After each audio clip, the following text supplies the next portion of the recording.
أقول كلامي إلى ظهر الجار الذي يحيط بنا، إلى ظهر الدول، إلى ظهر الدول التي لا بداخل الشطرنج يتصارعون في بلدي باسم داعش ويقتلون أبناء بلدي. على تشتعل القلب والله، بعيون ترى مشاهد ظلم على وطني، وعيون أخرى ترى يقتل لأجل أن يعيش في سلام.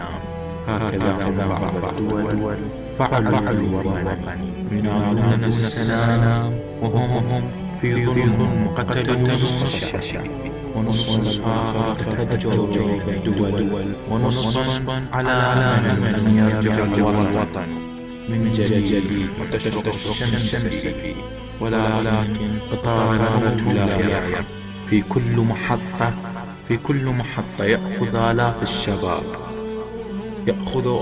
الشباب. الأم في وطني أصبحت تبكي بدموع أبكت فيها الصخر، وأصبح لون الأسود شعارها. يا وطني كم حملت الأحزان، وكم سالت دموعا ودماء على قلبك. ألم يكفيك هذا؟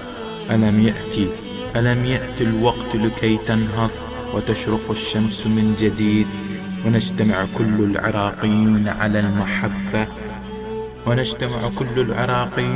المحبة والوفاء.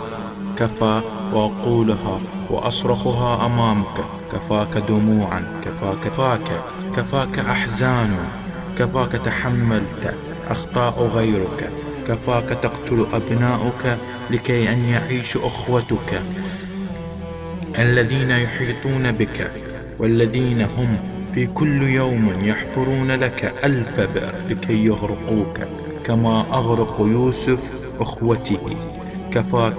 كفاك سنين العجاف الذي جعلت قلبي أشبه بالصحراء، لا يسوده سوى الألم والحزن.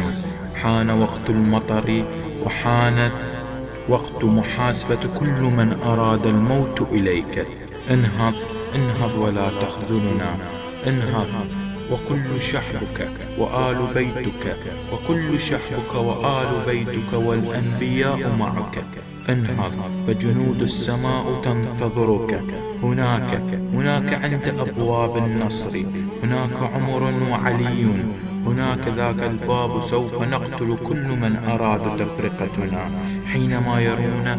حينما يرون عمرا وعلي يقاتلون لأجل نصرتك، لأجل توحيدك يا وطني. تحيات.